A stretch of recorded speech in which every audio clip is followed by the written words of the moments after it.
Time for Wine Talks with Paul K. Fascinating story. This is Robert Mondavi from the Michael Mondavi Winery. I taste a lot of wine. Having a conversation with Shark Tank, Kevin O'Leary, Michael Silacci, Opus One Winery. incredible conversation with Dr. Mia Ruth. No matter what, you're definitely going to feel better. Sit back and grab a glass. It's Wine Talks with Paul K. Hey, welcome to Wine Talks with Paul K. And we are in the beautiful Napa Valley today on an away game. About to have a conversation with Jon Priest, the head winemaker and GM of Etude Estates. Introductions in just a moment. Wine Talks, of course, available on iHeartRadio, Pandora, Spotify, wherever you hang out for your podcasting, and sponsored by the Original Wine of the Month Club, now sporting the Napa and Sweet series of wines. Have a listen to my rant about the Wink debacle, a failure not only of business, but a failure to the consumer, the wine consumer. And I think you have a listen because I do finally get to the point and make some interesting comments about what happened. But not while we're here today, here to have a conversation with Jon Priest.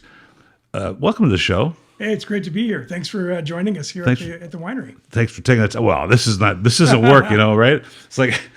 It's like, oh, I got to go to Napa and do another podcast. I pinch myself every morning. I drive up the driveway. Yeah. I don't believe it. It's interesting. I noticed that it says head winemaker and general manager of Etude. So is that sort of the Burgundy model where most of the head winemakers are also the directors and run the show? Yeah, somewhat. I really overlook the operations here. The tasting room, don't really spend too much time there, but all of the winemaking, all of the operations, how the winery runs and all the facilities and such. I guess in some respect, it's a little bit like an estate director. You can think of it that way in the European sense. It's a pretty unique position. I love it. I wear a lot of hats. I'm never doing one thing more than half an hour a day. And because you're in between harvests, you got nothing to do anyway. So harvest, I become a winemaker, 100%. Yeah, that's the nice thing. I can kind of shove everything else away. How many winemakers do you have here that help you? I have an assistant winemaker, a cellar master that's been here since 2008, and it's a pretty small team. A young enologist, a couple of folks in the cellar. It's a pretty small team. It's an interesting part of this business is that you really only get like one chance a year, right? Yeah. It's a slow migration to learn something from one place to the next. We'll talk about test fields they're doing in Burgundy, test rootstock and things like that. But really, if you get 40 or 50 harvests under your belt, that's pretty good. Pretty good career, right? I have 33 under my belt now, I feel like I got a little bit of a late start. So, no, you're absolutely right. And I think when I was a younger winemaker, it took a long time to really see that full perspective from the grapes that you see in the vine, what happens to them in the winery, and then what it becomes in the bottle. It takes years to sort of see that evolution and feel like you have some kind of input, how your input is really going to impact it. Did you ever go to the south, go below the equator to get extra harvest in? I have. Yeah, I have. In fact, for Etude, I was producing Pinot Noir from Central Otago in New Zealand. Really? A few vineyards down on Felton Road. That's an unusual place, too. Really fantastic. Really focused on Pinot Noir. What a difference compared to what you're doing today, then, the style of wines. Absolutely. Yeah, the soils are different. That's what I love about Pinot Noir. That's why I became a winemaker, because of Pinot Noir and how unique expressions can be different from one place to the next. That fascinates me, and I absolutely just love that about the grape. We were at dinner the other night in a place called the Raymond, which is very good food in Pasadena. Wonderful couple that treated us. I won't say their names. And I brought a bottle of Premier Cru Chasson Montrachet. And it's fabulous stuff. this stuff is, I think I bought it from Atherton, which is in San Francisco, one of the best Burgundy importers I think I know. And he orders a cab from the menu, and I'm like, "This is great. This is a great cab." And I go, "Let's open the burger." He goes, "Okay, let's open it." He literally has the waiter open it. Yeah. And then he orders another cab. And so I ended up leaving this open Burgundy. I drank as much as I could. And I'm thinking to myself, man, you don't get it. I want you to get it. Yeah, Jim Clendenin would have said that, and who would have been 70 just this last week. Yeah, that's right. Said that a Pinot Noir palate is an A palate. You really have to work your way up to it. You do. And I don't disagree. Yeah. Well, I forgot if it was a domestic winemaker. It was a Napa winemaker. I wish I got to look it up in the book. So he said all roads eventually for wine enthusiasts lead to Burgundy. Like eventually you land there in your attempt to figure it out. Sure. I have to be very careful about how I talk about Cabernet in this valley. Yeah, well, I know. That's why we're a little bit further south and a little insulated. And you're in the right spot. We make wonderful cab from fantastic vineyards as well. However, Pinot Noir, there's just such an allure, and it's not something that's obvious, right? So I think if you're early on in wine appreciation, you may not grasp it. It's thin, it's lean, there's not enough there. But once you kind of really dive into it, you really see that nuance. I think the fascination, part of what you're probably talking about to me anyway, is, how did the monks know? How did they over the hundreds of years figure out these 2-hectare properties that create dramatically different wines from the same grape and the same clone and the same winemaker? Yeah, they've got 800 years head start on us. Isn't that? Yeah, that's right. But isn't that what the general fascination with wine is? I've been trying to define this idea, which is it's not a beverage. You don't get excited about Maui Blanc from Maui, that pineapples. You don't get excited about Armenian pomegranate wine. You don't find the nuances. You don't get intoxicated. I don't mean by the alcohol, but I mean intoxicated by the ethereal value of a glass of wine. What is it about the grape that is so fascinating?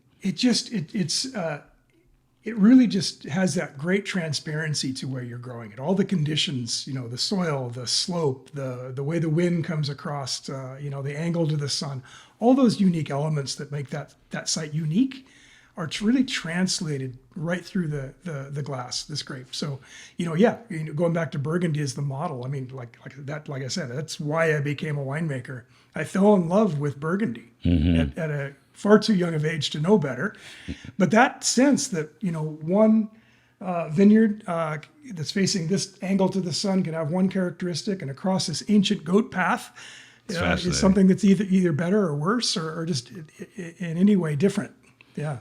How many years do you think it takes from your standpoint? You've been here 20, you said 20? About 18 years. 18 years. Yeah. Do you think that's enough time to understand what these vineyards are going to do? So I came in right when the Grace Benoit Ranch, our estate, which is over in the northwest corner of Carneros, really started producing enough grapes to be able to make wine from. So it's a vast property. It's 1,500 acres in total. 2/3 of that is forest and creeks and open space. The other third is broken up into 35 individual little vineyards across 13 different soil types. It's really diverse. That's it's very unique in California. But early on, nobody really knew. We kind of knew there was different soil here and there was a different slope here, but we really kind of dug in and studied what makes this different. And individual vinifications over years, we have a pretty good idea now, kind of what to expect, from each of these parcels. Because the reason I asked the question is, I've heard some people say 20 years. That you get pretty good understanding. Some French enologists will tell you 100 years. Okay, now we know you can plant grapes here, but it'll take 100 years before we understand what it's about. And I'm guessing that's because of all those easy for me to say, variables, the wind, the sun, the soil, the weather, whether the vineyard flooded, during the off season, whatever, all those things that happen, that it could take, a long, long time to understand. Now, maybe Napa is less volatile, the temperatures, Burgundy's in a world of hurt right now because of the climate change, that maybe we don't see this. But at 20 years, I would think be minimum just to figure that out, right?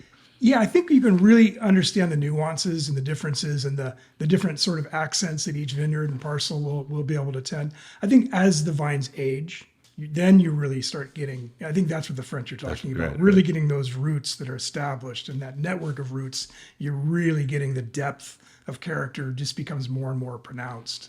That's what we'll see. It was Michel Roland who said that to a friend of mine who's growing grapes in Armenia. Like an obsidian soil or whatever it is that they have there. And she's like, I'm not going to be around in 100 years to understand this. But it's that part of the industry for me, and it took me a long time, actually. It was business for me. And I have a lot of conversations on this podcast with the business side of it. I have one tomorrow. I think it's going to be more about the business. And I'm no longer interested in the business side of it as far as I get the numbers and everything. But It's this ethereal value of that glass of wine at the end of the day that you taste. What is the end game with understanding all the things that we learn through a vineyard? We've got optical sorting now, and we've got all these other phenolic ripeness that we look at, and of course all the regular chemistry tests that we do. But what is the end game? What are we trying to do?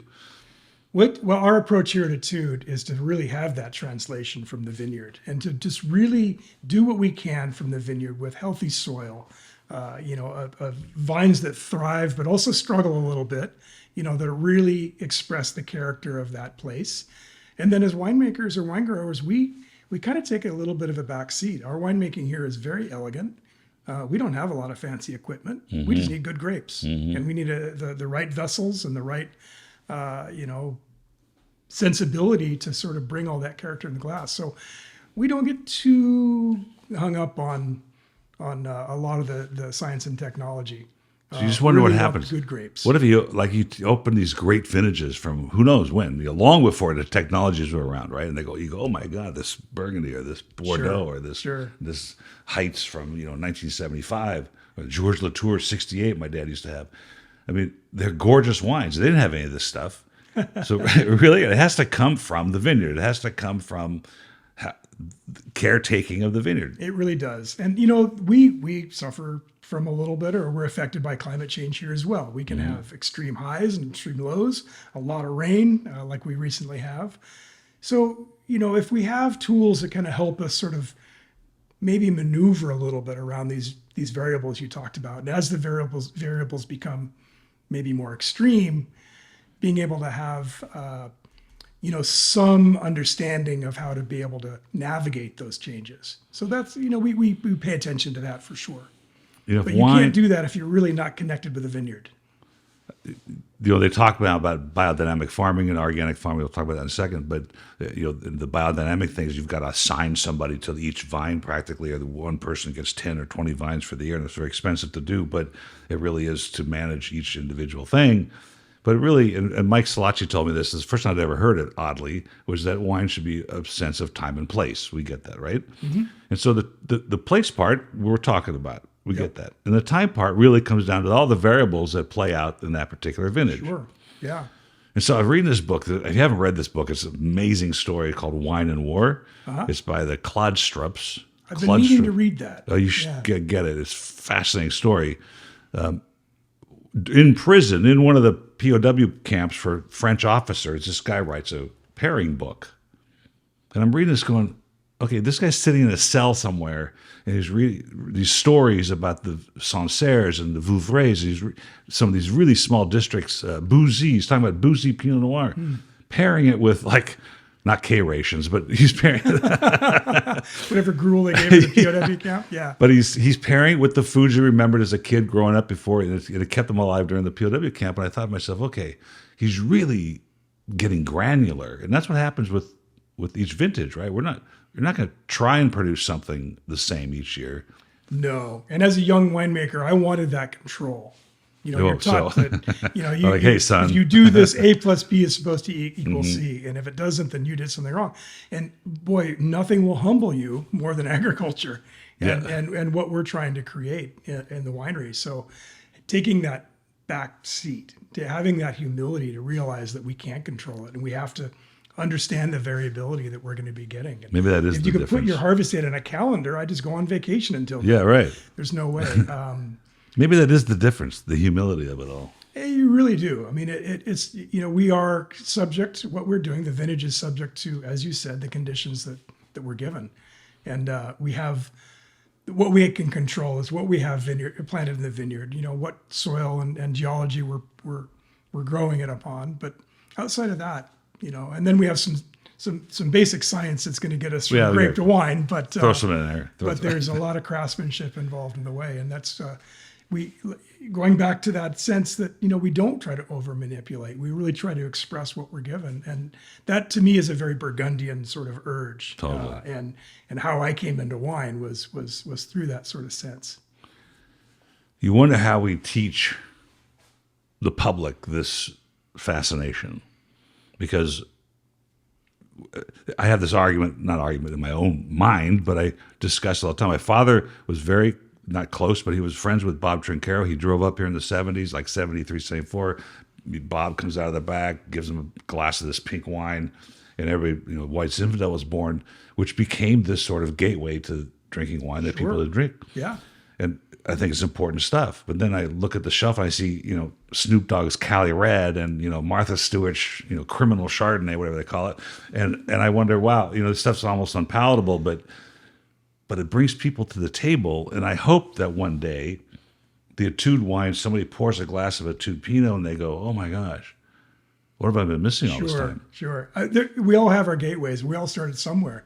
I like to think that the wines today, sort of in that category, are much better than when I got started. I really think they are. You're drinking Bartles and James or something? I really think they are. So I think the consumer has this bounty of really good wine at different price points. And there's those who are interested and those who want to continue to learn and explore, whether it's just the wine itself or the food pairing or just having it with friends. They're gonna experiment and pop corks and try different bottles. And that's what we hope. If they're really, really curious and want to learn, they're going to become a Pinot Noir drinker because that's who we are.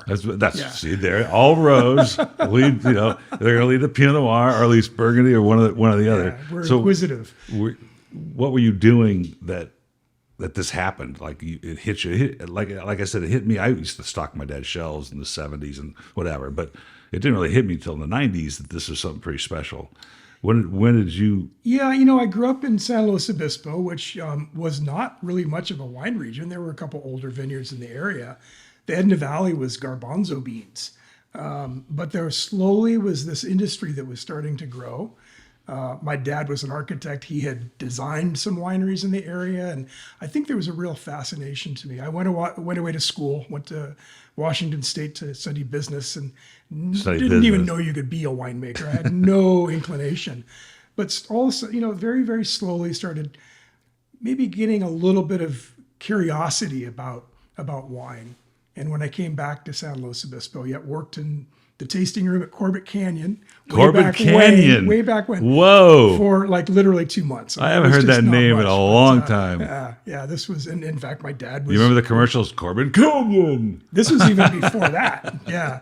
A winery that my dad had helped design. So wow, that's cool. But it started this curiosity. I think it was the curiosity that kept me kind of, again, popping corks, reading books, pouring through Hugh Johnson's wine atlases, and wow, understanding maps.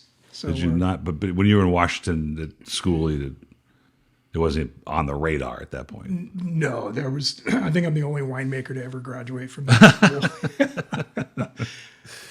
I was asked to moderate a panel for the Trojans about business school panel, and they sat me between a gentleman who was buying all his grapes. He was a Napa Valley vintner, or wanted to be, and so he was outsourcing everything, just got his license. And I was sitting next to the other young guy who owned the land in Paso. It was called Hammer Sky now. He's an old friend of mine, actually, but my job was to help the audience understand the difference. Sure. And neither one of them really has a very good shot, right? This is a pretty tough business. It is a tough business. It's a tough business. Yeah. And you have to have backing, and you have to have, which one would you have chosen at that time? This guy owns property in Paso with the cathedral, not a cathedral, but a chapel, and he could, have weddings, and he owns the tractors, and he owns the rootstock. Sure. And this guy is saying, I'm going to buy, Cabernet at $8,000 a ton and make these $200 wines. He's making $25 wines. What I know now. Yes. And I probably deserve to own my own vineyard, because you're always going into a vineyard sort of like, well, it should be like this and it should be like that. I think what I know now, I think would have been definitely the vineyard. Yeah. To do the vineyard. Yeah. I love the vineyard. I love being in the vineyard. I love how the evolution of the vine through the year. And it takes a certain type. I don't think the public generally understands it's farming. Like we were talking about the vineyard. Absolutely is farming. And you're subject to heat waves. And, in California, we're pretty blessed with pretty even moderate weather, but, we do have some variability. We don't have the variability they would have in Europe in a lot of places, right. But, you do have some differences here and there. And, agriculture, you have to sort of roll with it. I just, my wife and I bought 60 acres in Paso.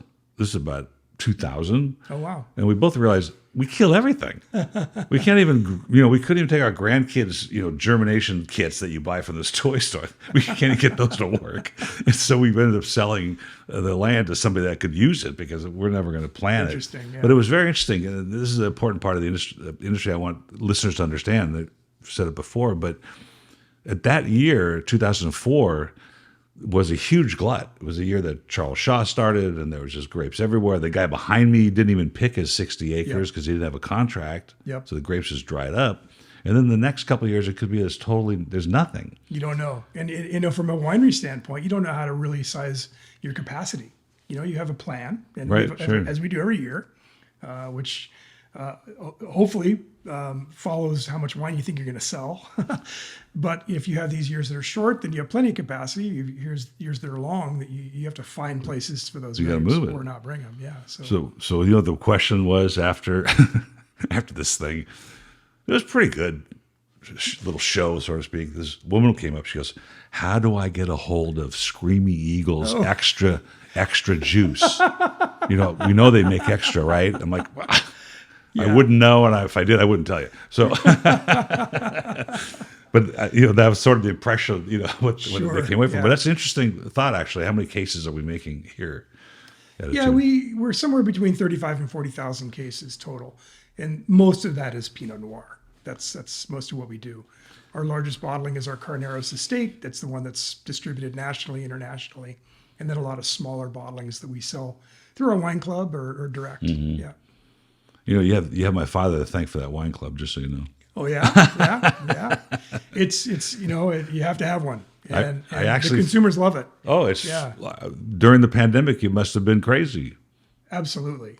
Just the fact that we try to do special things for our club members. Make them feel special. Early releases. Some really nice discounts. We do special events. Clubbiness. When I took over the business, my dad says, "I've talked to so-and-so, he's a famous marketing guy." It's the clubbiness of it. It's got to feel like you're part of the club. Absolutely. And that's an important part of, the experiential part of wine is also very important. And this goes back to even the Nazi thing I was telling you about, where some of these soldiers, and they only got like an ounce and a half because they had to feed 4,000 or serve 4,000 POWs, said it was the best wine they'd ever had. Well, yeah, we've been in prison for 4 years and we haven't never had a glass of wine. So it's so experiential. And I think that's what tasting rooms are about, right? You come, you have a good time, you 100%.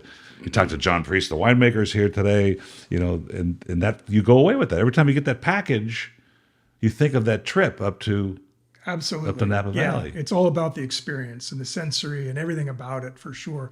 We have a bit of an advantage in some respects down here in Carneros because we're off the beaten path. We're at the front door of the valley. That's true, yeah. And so you can come here and kind of have a really somewhat relaxed experience and really take your time with the wines. Would you tell people to stop texting me from their vacations if I can get there? Instagram is enough to sort of humble brag, right? The other part of the experiential part of this is who you're with. Oh, 100%. Yeah. And all of a sudden it tastes different. It triggers memory, right? Yeah. I mean, it's just right there. There's an evolutionary sort of idea about what you taste and smell is so closely tied to memory. And you can remember, I can remember the taste of a wine I had 30 years ago, 20 years ago, maybe not 30, who I was with, just everything about it. And it just conjures. The next time you have that wine, it transports you right back to that place. It does. Yeah. The sense of memory, the sense of smell memory. Yeah. What the hell? Yeah, the olfactory. Is that even a word? Yeah, right. Is fascinating in this part of the world. And I get, not this part of the world, but in this part of the business, because I get that all the time when I'm tasting wines. And somebody, even a different vintage of a wine that is made by the same winemaker, eventually you just start to feel it. And Yeah. I'm like, I've tasted this before. Yeah. I smelled this. They're like, what, really? You remember that? That was 20 years ago, 10 years ago, That's good. A winemaker, I mean, hopefully like myself, who's just trying to maintain a consistent style. We do that by not pushing the wines one direction or another. That's right. Yeah. I was reading this article, which I promised I wasn't going to do, but it's actually kind of interesting. Somebody asked you a question If you could open a bottle of wine and share it with any three people, living or not, Oh, boy. who would they be? And he wrote your father, Absolutely. and Thomas Jefferson, and John Muir. Yep. So tell me about, I see your father, and I would do the same. Yeah. But Thomas Jefferson, well, who tried to grow wines in Virginia, He was a wine buff. He was Yeah. a real wine buff, and maybe one of the, who knows? I mean, the one that we know about as much as we do. I mean, he was a farmer first. That's He was true. an agrarian. We know that about him. He spent a lot of time with French wine, and he tried to replicate that. Yes. And how fascinating that must have been. He brought rootstock from Pomar, Right.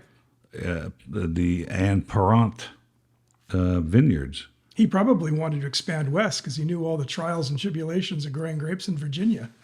I just did a podcast with a woman who just bought land in Virginia. She's planting grapes there. I'm like, okay, well, whatever It's you want to do. beautiful, beautiful country. I considered it at one time because it's just so beautiful. Yeah, but the labor of love. I was there once in Millbrook, New York, and they were literally wearing dry suits, and they're in 2 or 3 feet of snow, walking through the vineyard, pruning it. Like you were really is for a what? labor. For average wine. I mean, at best, right? But those districts are actually coming around.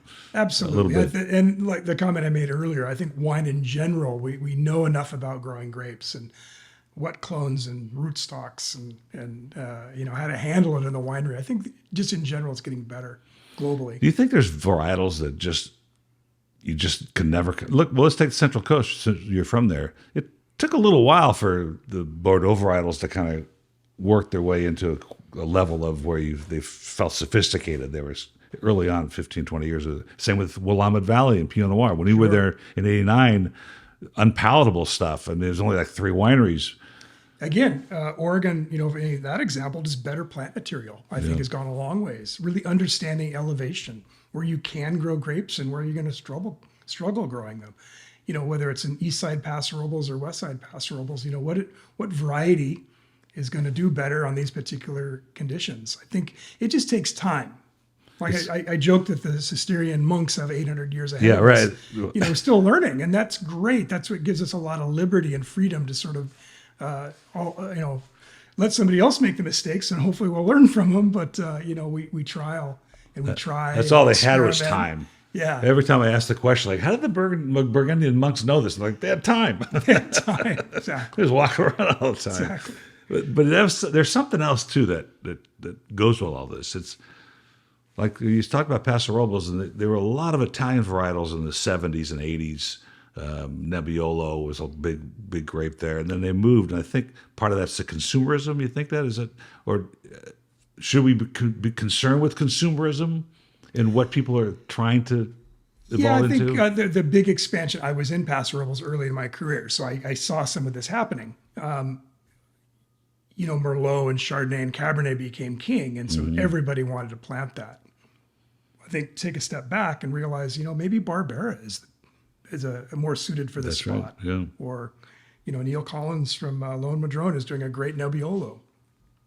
So I think there's just maybe as there's more and more vineyards, more and more wineries, I think there are those who are really honing in on what works better. Yeah.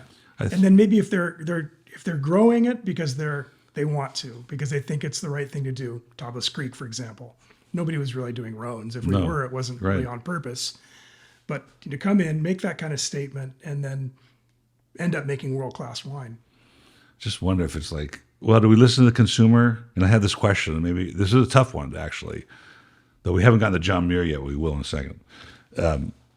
What if profit wasn't part of this? And I don't mean it from a capitalist standpoint, we got to make some money, but let's just say from a ethereal standpoint, from a philosophical standpoint, that we didn't need to worry about margin in wine. What do you think would be different? Oh, you probably just choose whatever your passion was. You would just grow whatever you want. and grow and make what you like to drink, and not worry about what the consumer's doing. Yeah, probably. And not worry about the cost of I would hope that it would take us to a more authentic wine. Europeans have much more an advantage to this. You think about, the great vineyards growing around Mount Etna, for example, or one of my favorite areas. The indigenous grapes that are in Piedmont. You can just grow what's been grown there forever, or came from there, and do it very, very well, and make a great name for yourself. And California, it's a wide open book still. I mean, the industry's been here for a long, long time, but there's still a lot to learn, and you can do whatever you want. You said that perfectly. You can do whatever you want. That's the American attitude. You can do whatever you want. Nobody's going to tell you have to do it one way or the other. I love the fact that the Europeans protect their cheeses and they protect their districts for their butter, and the French protect their wines, and so do the Italians. And they love it, the fact that we can do whatever we want. That's right.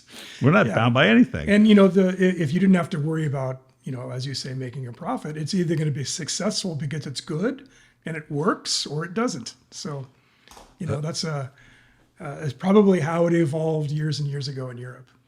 So you're right on.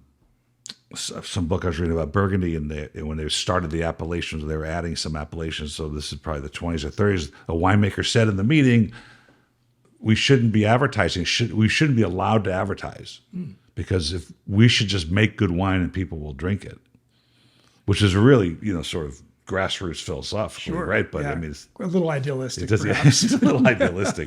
But you said something important about that. The New World does get to do whatever they want. Yeah. And here, like I said, I envy the French because they protect everything. Then I started thinking, well, okay, so we still have hundreds of years, like you said, to learn new stuff. Right. And maybe not in the flavor of a wine, but certainly the history that the previous landowner, the previous person before that, and the people whose vineyards were invaded by the Nazis, all these experiences. Sure. Wouldn't that add up to something? It is, and it is. It's manifesting itself. Napa Valley. What do you think about Cabernet Sauvignon? Right. Carneros, Pinot Noir. Pinot Noir. Willamette Valley, Pinot Noir. So maybe climate change will evolve that equation over time, but there are definitely regions that are sort of known for a particular type What's of happening wine. here with the climate change? You changing your trellising, your canopy? What are you doing? Well, we're keeping an eye on things. We have a lot of modeling that we're following, and it gives us informed decisions about what we plant and where we plant it, variety-wise. We're taking a very, very strong stance on not necessarily being part of the solution rather than the problem. You can react or you can plan. And we have to react. Everybody will have to react, but planning ahead to do the right things and set the right example by, we have a goal to be net zero. Really? Wow. Carbon by 2030. We'll be 100% renewable next year is our target. Really? So it's coming up very fast. Water is an immensely precious resource, and we have to find ways to be able to measure it, monitor it, and conserve it. So even how we farm by sequestering carbon in the soil, making sure that we're adding carbon back to the soil rather than liberating into the environment and contributing to CO2 emissions. All those things we're taking a really strong stance on so that we can plan for how we evolve with a changing climate. You just mentioned a lot of things. So would this be under the total California standard of sustainability or the U.S. standard of sustainability? Part of it, we're taking it beyond that. We don't just necessarily follow one particular certification program. We're looking very broadly, whether it's California Sustainable, which our winery and vineyards are for sure. We're part of Napa Green. Napa Green is even shifting, not necessarily just for making sure that you're socially equitable and you're economically viable and giving back to the community, but also ecologically sound.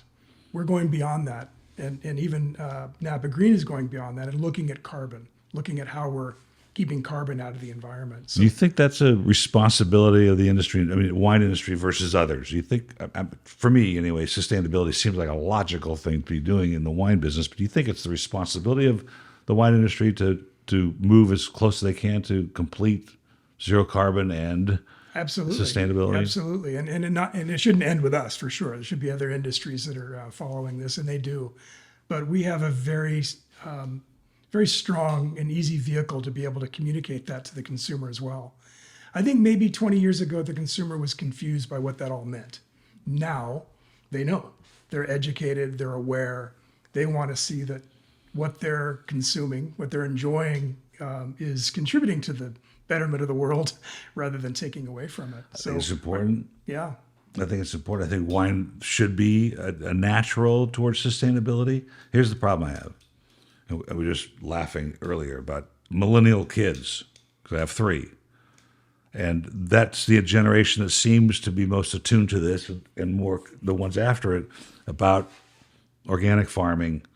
When you and I know you can have an organic carrot from Whole Foods that doesn't taste very good, so it doesn't guarantee anything except that it's organic. But why do they drink White Claw? Because there's nothing, that is just junk. That's a really, really good question. Yeah. And organic is great. I mean, whether it's biodynamic or organic or sustainable, whatever, these are all sort of the path in the right direction. I never think of it as there's one that's better than the other necessarily. No, I don't think so. But for sure. But it's a really good question. Why do they drink White Claw? Why do they taking this away stuff? From, it's like you said you want organic foods and natural, whatever that word means, and then you drink this stuff, but whatever. Though I did see it on sale at Walmart the other day, so it was kind of cheap. Maybe the whole thing's over with. I don't know. And maybe it'll be, a stepping stone toward wine. Who knows? Well, that's the argument. That's the problem. It used to be wine coolers, right? Yeah, that's right. And I guess there'll always be them, and I'll never get to the point where I feel comfortable. My kids, unfortunately, I taught my kids how to drink champagne, proper champagne and Burgundy, and so it's cost me a fortune to keep them in that. But I think I had one of the women that does a sustainable certifications here. Okay. She's at San Luis Obispo, actually, I think. Oh, okay. Beth Vukmanic was her name. Okay, from SIP? Yeah, from SIP. Yeah. Can't believe I pulled that name out of my hat. Except I asked her for some photos. This is off subject, but I asked her for some photos of for the mugshot for the releasing the digital assets of this, and she sends me these incredible workout pictures. I mean, she's like cut. I mean, like I'm like, whoa. Something she's proud of. But there's a bunch of these things going on though. There's sustainability, there's organic, there's biodynamic, which of course are the ones that we know about. Then there's one in France called Vin Méthode Sans Soufre, and all that. Do you put sulfites in your wines? Yeah, we do. I mean, they're naturally occurring anyway. And they are, right? Yeah, and we're talking about really, really minute levels just to make sure that we keep this wine I've never understood going in the right direction. This conversation with people, because it's a natural product anyway. It's sulfur, right? Yeah. If it's properly made. Yeah, and it does tremendous things for the wine. It can be your friend for sure. Yes. Yeah, I think you can overdo it and you can abuse it perhaps, but we're very, very careful with it, and when we add it and how much we add is something that's. So are you organic? Or are you moving that way, or do you just farm organically? We don't want to go for those certifications necessarily, because I think that we look at it a little bit more holistically, because organic doesn't necessarily really concern itself with runoff or soil erosion or the absolute health of the soil, although it's a byproduct of it for sure, or whether or not you have a healthy, vibrant, and you're concerned with the well-being of your workforce or your neighbors. We like to think of it a lot more kind of broad. I agree with that. Yeah, it isn't just about the lack of use of chemical. Does it cost more to do that? Yeah, for sure. But in any of these elements, in any of these sort of truths of organic or biodynamic or sustainable, you need to spend time in the vineyard and you need to pay attention to what you're doing. And all of those things are the right direction. And if you're paying attention to what you're growing and how you're growing it and how much water you use and electricity you use to make wine, then you're really looking toward the solution. And again, planning for the future rather than reacting to it. You just triggered an interesting thought that I'm going to have to use in the future.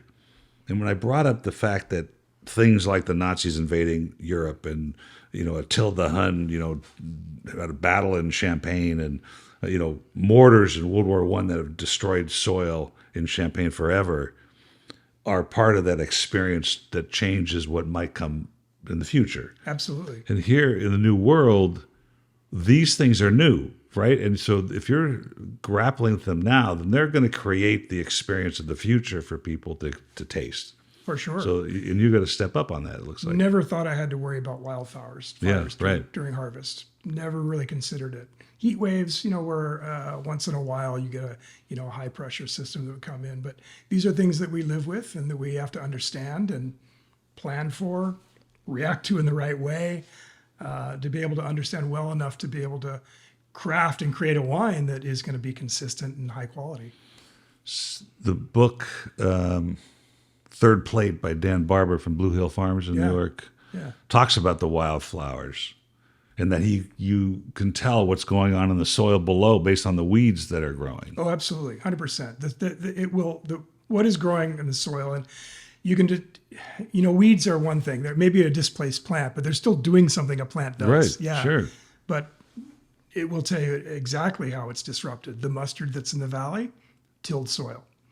Doesn't grow in untilled soil like this as much as you would see in the valley. So there are a lot of clues to, the available nutrition in the soil. Is it bound up by clay? Do you have lots of microbes? And certain plants will grow in a more starved situation than they will in a fertile one. So, yeah, you really have to pay attention. Wow, that's so interesting. It is fascinating. I love that part of botany. That are you tilling? Really will tell you. We are really going away from it. Yeah, we're really trying to go. What we're trying to do is build the soil health as well. So there's it takes time to make that transition. Sure it does. Yeah, to get that tilth and that living soil. Right now we have about 700 sheep and their little lambs running around the hills at our estate. And that's a great thing to do. The water is very saturated right now. The soil is, so you wouldn't want to drive a tractor because it'll compact the soil. So these little sheep and lambs that are trotting the soil actually kind of poke a little bit with their hooves, and that actually helps with the water percolation. Turns out they leave a little bit of fertilizer behind them. It's all good. That's fascinating idea because it really takes us back to the origins of wine in the first place, which we didn't have all these other things to worry about. We weren't trying to feed the whole world, with one vineyard, right. Which sort of the premise of biodynamic farming is you'll never be able to feed the world with it, but maybe that's not the case. But since we know the wines have been around for 8,000 years at least, and that maybe it happened accidentally because some grapes fermented that they'd squished in the cave or something, who knows? But it's been a fascination ever since with the human soul to figure this out. Yeah. And here you are sort of taking it back to its roots, sort of going back in time a little bit. Absolutely. To where it's more authentic. And I think it's looking at the soil. We used to look at what's above the ground. Mm-hmm. Okay, we have this nice green canopy. Everything must be great. Well, how did we get there? Did we get there by pumping synthetic fertilizers and giving it too much water? We really need to be concerned about what's below the ground as well. That's really the engine of the vine. I think he says in the book there's a battle going on down there. There is, yeah. And we want to build up that microbial army. I'm looking forward to tasting these. Yeah, some nice wines. Me too. Just to see what you're telling me comes out in the glass. Okay, good. So what do we have? What do we have today? I don't do this very often where we're tasting on the thing. Oh, fantastic. This is just a little bit of what we do, some of the wines that we distribute nationally. And so Pinot Gris? Pinot Gris is something that we're very, very in tune to here. This is grown all of the Grace Benoit Ranch from our estate. I would like to think that it's more of maybe a nod to Alsace. It's got that nose of Alsatian wines for sure. Not the Pinot Grigios of... The clones that we have growing are from Colmar, and were derived there, so they're from Alsace. I think you get a little bit different sense of sort of maybe some stone fruit and tree blossom, and some richness to the wine too. That I think that Pinot Gris grown in the right way, these clusters stay very, very small. You get a lot of concentration. I love the acidity. Weight is definitely... Weight is there. The acidity is there. We're in Napa, so this is what we're going to get from a Pinot. Well, this is actually from... so being in Carneros, Carneros. Okay. We're like Switzerland. We have to play nice between the two valleys. Because here we are located at the winery, which is in Napa, Carneros, but the Grace Benoit Ranch is over in Sonoma. A little bit closer to the ocean, a little bit cooler. Soils here at the winery are kind of heavy clay, whereas where we grow the grapes at the Grace Benoit Ranch is more volcanic, very well draining kind of rocky soils. I'm getting a wonderful structure, acidity in the end here that's sort of kind of hanging out until it gets there. And then it's like, wow, this is really created some balance. This wine just lingers and lingers and lingers. I think there's a little sense of minerality we get from that volcanic soil as well. Really fabulous. I love acidity in wine, so we don't do anything to diminish any of that acidity. It stays right there. I think that's the backbone of every wine, evidenced by the fact that Cali Red has none. I like beating that thing up. But I'd like to use the Pinot Gris to sort of really express how we make wine, because there's really not a lot of winemaking involved in this. It's very, very clean. And our Chardonnay probably takes along some of that sensibility as well. This is off of mostly off of the 7-acre hillside with 5 different clones of Chardonnay. Wow. But very traditional in our approach, barrel fermented, aged sur lie for 10 months or so, but no malolactic and no new oak. It's all old French oak barrels. I was going to say the firmness of it is fascinating, and by the way, you get to taste what Chardonnay grape might taste like. You took the words out of my mouth. I think oftentimes we see there's so much makeup on the wine, particularly in California, where you hide behind whether it's oak or artifact or winemaking itself. This is a wine that, even though it has some of the the barrel ferment kind of character that gives it some range and some depth and some texture, you see the fruit. The complexity is pretty amazing. And the finish is lingering like the Pinot Gris. Yeah, I really like that wine. And this wine, for as lithe as it is and vibrant, there's a richness to it. Yeah, it's a great... It comes directly from the vineyard. There's nothing that we're doing in the winery to imply that richness. So, but it's fermented in barrel, but aged in the same barrel. No, yeah, so fermented in that neutral barrel and then just aged in that same barrel for just about 10 months. And we don't really put it through that secondary malolactic fermentation, so it keeps all that vibrant acidity. There's enough texture here. You don't need it fat. It's a great Chardonnay for the guys. So I don't like Chardonnay. I never understood that, but I had this, I don't know, maybe it's a practical, philosophical, like I want people to learn there's something in every wine, properly made wine, of course, that should tell you something, should teach you something, that should make you feel something, that if you give it enough time and you open your mind up a little bit, you'll find something redeeming in everything. Yeah. It's probably made. Right? Yeah, I think that's a really good way to do it. Speaking about falling in love with Burgundy, if I can make Chassagne Montrachet and Grace Benoit Ranch and Carneros, I would. Because that's a real model for me. I can't. There's no way. It would be folly to try to do that. But there are hallmarks of those wines that I appreciate. That, again, if I take a light approach here and we're growing it in the right way, in the right place, it's going to express that same similar sensibility that you would from a wine grown in the same manner and somewhere else. Maybe that is the lesson that comes from hundreds of years, which is the humility to let the vineyard do what it's supposed to do, and that you would love to make Burgundy in Carneros, but you can't. And that used to be a buzzword when I was stocking the shelves, and even when we went to the Pinot Noir Festival in the Willamette Valley. I mean, in McMinnville in 1989. Yeah, PNC, yeah. Was that was a buzzword. You say, "Oh, this is very Burgundian." Sure. And it's because you wanted it to be Burgundian. Yeah. What does that mean exactly? Yeah. Does that mean that you're growing it in a vineyard in the same way, or is it small open top fermented? What does that mean? Yeah. I mean, that's where I grew up, thinking I was making a Burgundian style of this and that, and I had to really step back, like, what exactly? How can you? Yeah. Right. Yeah. I mean, maybe you pick up a nuances or two, but you can't say it's. Why are you benchmarking it? Right. I'm making Carneros Pinot Noir. Sure. Right.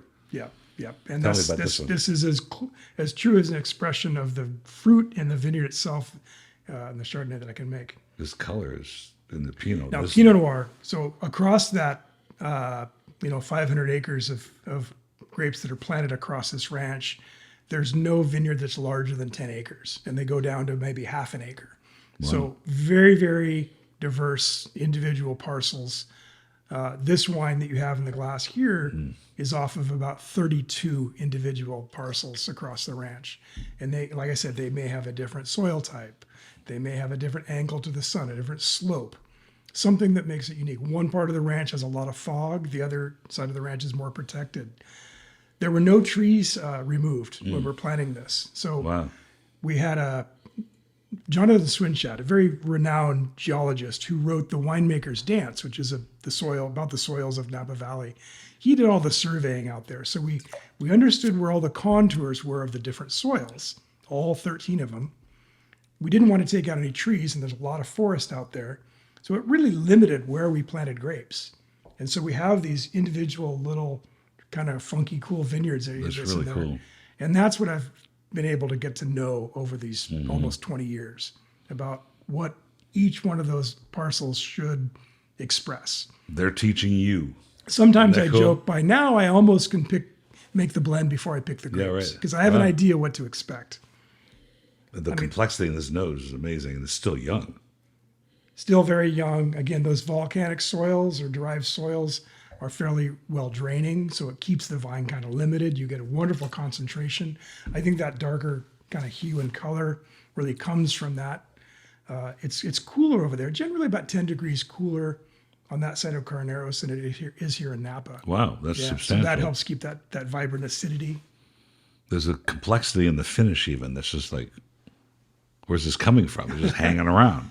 Yeah, it just those low yielding grapes. And then in the winery, we'll vinify individual vineyards. We'll harvest them separately, vinify them and age them separately, so that when I go to make a blend, this wine, I may have 50 different lots of wine all across that one ranch that go into making this. So implying that sort of complexity.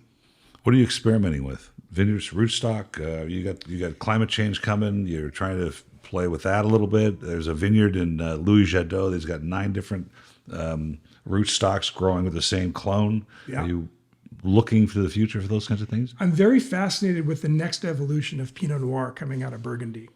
You know, back in the early 80s, when Dijon was able to provide the world with these unique individual clones, and some of the first Pinot Noir clones that came to California that were really about quality. I think maybe it's time to look for something different. I know in Burgundy there's a lot of study going into moving beyond the Dijon selections and clones that we have. And they may be a little too precocious for California's climate. Who knows? I mean, I'd like to think that they are. Sometimes they ripen a little bit too quickly. So working with selections of Pinot Noir that are new and different and evolved from older vines in Burgundy, I think that's really fascinating. And in the next 20 years, we'll see that.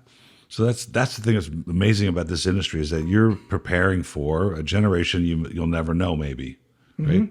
And so here they are. They've got 9 rows of the same clone on different rootstock, trying to control all the other variables that might occur in this small vineyard.